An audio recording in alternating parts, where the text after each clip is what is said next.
নমস্কার বন্ধুরা, ঘরকন্নার খুঁটিনাটিতে সকলকে স্বাগত। গাজরের হালুয়া, গাজরের বরফি অনেকেই তো খেয়েছেন। একবার হলো এই রেসিপিটি বানিয়ে দেখুন। গাজরের রসমালাই, যার স্বাদ মুখে লেগে থাকবে, মুখে দিলেই মিলিয়ে যাবে। আর দুর্দান্ত স্বাদের খেতে হয়, একদম নরম তুলতুলে হয়। তাহলে দেখে নেওয়া যাক আমার আজকের রেসিপিটি। এই রেসিপিটি বানানোর জন্য আমি এখানে ৩টে বড় সাইজের গাজর নিয়ে নিয়েছি। শীতকালে তো গাজর প্রচুর পরিমাণেই পাওয়া যায়। শীতকালে যে লাল রঙের গাজরটা পাওয়া যায়, সেটা নিলে গাজরের রসমালাইয়ের কালারটা খুব সুন্দর আসবে। প্রথমে আমি গাজরগুলোকে খুব ভালো করে ধুয়ে নিয়েছি। গাজরগুলোর খোসা ছাড়িয়ে নিয়েছি। আর গাজরগুলোকে ছোট ছোট করে কেটে নেব।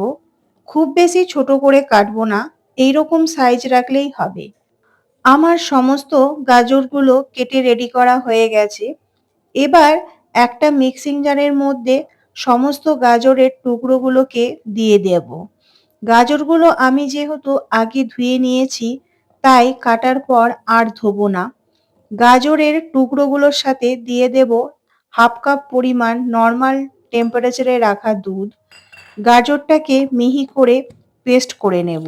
দুধ কিন্তু হাফ কাপই দিতে হবে, তার বেশি দেওয়া যাবে না, না হলে গাজরের পেস্টটা পাতলা হয়ে যাবে। গাজরের পেস্টটাকে খুব একটা পাতলা করা যাবে না।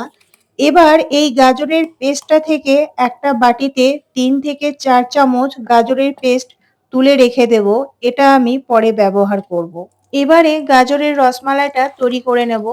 প্রথমে কড়াই বসিয়ে কড়াই ভালো মতন গরম করে নিয়ে তার মধ্যে দিয়ে দেব ১ চামচ ঘি।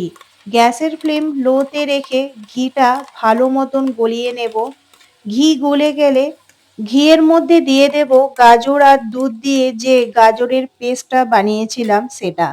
আপনারা ঘিয়ের পরিমাণটা বেশি বা কম দিতে পারেন। আমি ১ চামচ ব্যবহার করেছি গাজরের পরিমাণ হিসাবে। গ্যাসের ফ্লেম লোতে রেখে গাজর নাড়াচাড়া করে নেব ১-২ মিনিটের মতন।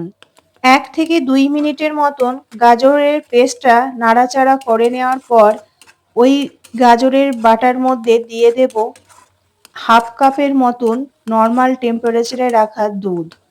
গাজরের পেস্ট খুব ভালোভাবে দুধের সাথে মিশিয়ে নেব। গাজরগুলো বাটার সময় হাফ কাপ পরিমাণ দুধ ব্যবহার করেছিলাম, আর এখন হাফ কাপ পরিমাণ দুধ ব্যবহার করলাম। দুধের সাথে গাজরের পেস্ট খুব ভালো করে মিশিয়ে নেওয়ার পর দিয়ে দেব হাফ কাপ পরিমাণ সুজি। সুজির সাথে গাজর বাটা খুব ভালো করে নেড়ে চেড়ে মিশিয়ে নেব ৩ থেকে ৪ মিনিটের মতন। এখানে আমি ১ কাপ দুধ আর হাফ কাপ পরিমাণ সুজি ব্যবহার করেছি। এই সুজি গাজর বাটার মধ্যে দিয়ে দেব ২ চামচের মতন চিনি। চিনি এখন বেশি দেব না, কারণ পরে চিনি আরও ব্যবহার করব তার জন্য। এবার গাজর বাটা, দুধ, চিনি আর সুজির মিশ্রণটা গ্যাসের ফ্লেম লোতে রেখে অনবরত নেড়েচেড়ে একটা ডো তৈরি করে নেব। সুজি সমস্ত দুধ অ্যাবজর্ব করে নিলে একটা ডো তৈরি হয়ে যাবে। যতক্ষণ না এক জায়গায় জমাট বেঁধে একটা ডোয়ের মতন তৈরি না হচ্ছে, ততক্ষণ অনবরত নেড়ে যেতে হবে। কড়াইয়ের তলাতে যাতে না লেগে যায় সেই দিকে খেয়াল রাখতে হবে। ৩ থেকে ৪ মিনিটের মধ্যে ডোটা তৈরি হয়ে যাবে। খুব বেশি সময় লাগে না। দেখুন, কড়াই থেকে ছেড়ে যাচ্ছে, এক জায়গায় দলা বেঁধে গেছে। এই সময় গ্যাসের ফ্লেম বন্ধ করে দেব। কড়াই থেকে তুলে একটা প্লেটের মধ্যে রেখে দেব ঠান্ডা করার জন্য। ওই সময়ের মধ্যে আমি একটা কড়াইয়ের মধ্যে দিয়ে দেব হাফ লিটারের মতন দুধ। দুধটাকে খুব ভালোভাবে ফুটিয়ে নেব। গ্যাসের ফ্লেম লো টু মিডিয়ামে রেখে দুধ ফুটে ফুটে ঘন করে নিতে হবে। দুধটাকে ফুটতে ছেড়ে দিলাম। ততক্ষণ গাজরের ডোটা হালকা ঠান্ডা হয়ে গেছে। হাতের মধ্যে ঘি লাগিয়ে হাতের সাহায্যে ডোটাকে ভালোভাবে মেখে নেব। হাতে ঘি লাগালে হাতের মধ্যে লেগে যাবে না। আমার খুব ভালো মতন ডোটা মেখে নেওয়া হয়ে গেছে। ডোটাকে ঠান্ডা করা যাবে না। হালকা গরম থাকতে থাকতে লেচিগুলো তৈরি করে নিতে হবে। এবার ডো থেকে ছোট ছোট লেচির মতন কেটে নিতে হবে। সবকটা লেচি যেন সমান হয়, না বেশি বড় না বেশি ছোট, মিডিয়াম সাইজে কেটে নিতে হবে। তারপর হাতের মধ্যে ঘি নিয়ে একটা একটা বল বা লেচি নিয়ে হাতের সাহায্যে গোল করে নিতে হবে। যেমন রসমালাই হয় সেই রকম করে নিতে হবে। হাতের তালুর মধ্যে রেখে গোল গোল ঘুরিয়ে গোল করে বল তৈরি করে নিতে হবে সমানভাবে। সব বলগুলো আমার রেডি হয়ে গেছে। দেখুন, আমি যেরকম ভাবে করেছি সেরকম ভাবেই করতে হবে। দেখতে কতটা সুন্দর লাগছে। সব বলগুলো একই সাইজ করে তৈরি করে নিয়েছি। এবার এই গাজরের বলগুলোকে স্টিম করে নেব। তার জন্য একটা পাত্রে বেশ কিছুটা জল দিয়ে দিয়েছি। জল ভালো মতন গরম করে নিয়ে তার মধ্যে একটা প্লেট বসিয়ে নিয়েছি।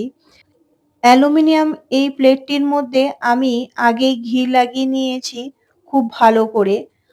এবারে এই প্লেটের মধ্যে দিয়ে দেব আগে থেকে বানিয়ে রাখা গাজরের বলগুলি। একটা একটা করে বসিয়ে দেব। গ্যাসের ফ্লেম মিডিয়ামে রেখে ৫ মিনিটের জন্য স্টিম করে নেব। খুব বেশি সময় লাগে না। ওপর থেকে একটা ঢাকা দিয়ে দেব। আগে থেকে যে দুধটা ফুটতে দিয়েছিলাম সেটা ফুটে কিছুটা ঘন হয়ে গেছে। এই পর্যায়ে দিয়ে দেব ৩টে ছোট এলাচ ফাটিয়ে। এলাচগুলো দুধের সাথে খুব ভালোভাবে নাড়িয়ে চাড়িয়ে মিশিয়ে নেব। ৫ মিনিট পর ফিরে এলাম। গাজরের বলগুলো স্টিম হয়ে গেছে। এবার তুলে নিয়ে ঠান্ডা করে নেব। দেখুন কতটা সুন্দর হয়েছে, আর একটাও কিন্তু ভেঙে যায়নি, গোটা গোটা আছে। এবার দুধটা অনেকটা ঘন হয়ে গেছে। এই সময়ে দিয়ে দেব আগে থেকে বেটে রাখা গাজরের পেস্টটা, যেটা তুলে রেখেছিলাম সেটা এখন দিয়ে দেব। এতে দুধের কালারটা খুব সুন্দর হয়ে যাবে, আর দুধটাও আরো ঘন হয়ে যাবে। খেতে ভীষণই ভালো লাগবে। গাজরের পেস্টটা দেবার পর কিছুক্ষণ নেড়েচেড়ে ফুটিয়ে নেওয়ার পর এর মধ্যে দিয়ে দেব চিনি ১ কাপ পরিমাণ। চিনির পরিমাণটা আপনারা আপনাদের মতন বাড়িয়ে বা কমিয়ে নিতে পারেন। বেশি মিষ্টি খেলে বেশি দেবেন, আর কম মিষ্টি খেলে চিনির পরিমাণটা কম দেবেন। গ্যাসের ফ্লেম লোতে রেখে চিনিটাকে গলিয়ে নেব। দুধ অনেকটা ঘন হয়ে গেছে। এবার এই দুধের মধ্যে দিয়ে দেব গাজরের বলগুলো একটা একটা করে। গ্যাসের ফ্লেম লোতে রেখে গাজরের বলগুলো দেওয়ার পর দুধের সাথে খুব ভালোভাবে মিশিয়ে নেব। তারপর ২ থেকে ৩ মিনিট ফুটিয়ে নেব গাজরের বলগুলো দুধের সাথে, গ্যাসের ফ্লেম লোতে রেখে। হাতার সাহায্যে খুব আলতোভাবে নাড়াচাড়া করে নেব। একটাও ভেঙে না যায় সেই দিকে খেয়াল রাখতে হবে। এই পর্যায়ে গাজরের বলগুলো ভীষণ নরম থাকে। গাজরের বলের মধ্যে দুধ ভালোভাবে ফুটিয়ে ফুটিয়ে ঢুকিয়ে নিতে হবে। দেখুন বলগুলো দুধ থেকে ভেসে উঠেছে। একদম পারফেক্টভাবে গাজরের রসমালাই তৈরি হয়ে গেছে। দেখে যতটাই সুন্দর হয়েছে, খেতে কিন্তু অত্যন্ত লোভনীয় হয়েছে। ২-৩ মিনিট ফোটানো হয়ে গেলে এবার গ্যাসের ফ্লেম বন্ধ করে দেব। ঠান্ডা করে সার্ভ করব। রসমালাইগুলো একটাও ভেঙে যায়নি, প্রত্যেকটা গোটা আছে। দুধটা কতটা ঘন হয়ে গেছে। এই শীতে একবার হলেও গাজরের রসমালাই বানিয়ে দেখুন। একবার খেলে বারবার খেতে মন চাইবে। কতটা নরম তুলতুলে হয়েছে, মুখে দিলে মিলিয়ে যাবে। ছোট থেকে বড় সবাই কিন্তু ভীষণই পছন্দ করবে। আমার আজকের রেসিপিটি কেমন লাগলো কমেন্ট করে জানাবেন। যদি ভালো লাগে তাহলে প্রিয়জনেদের সাথে শেয়ার করতে ভুলবেন না। আপনাদেরকে আমি একটা কেটে দেখাচ্ছি, দেখুন কতটা নরম তুলতুলে হয়েছে। আমার চ্যানেলে নতুন বন্ধু হলে চ্যানেলটি সাবস্ক্রাইব করে নেয়ার অনুরোধ রইল। পাশে থাকা নোটিফিকেশনটা অল করে রাখবেন। আমি যখন রেসিপি শেয়ার করব তখন তার নোটিফিকেশন আপনাদের কাছে খুব তাড়াতাড়ি চলে যাবে। আজকের মতন এই পর্যন্ত। আবারও দেখা হবে নতুন একটি রেসিপির সাথে। আপনারা ভালো থাকবেন, সুস্থ থাকবেন। ধন্যবাদ।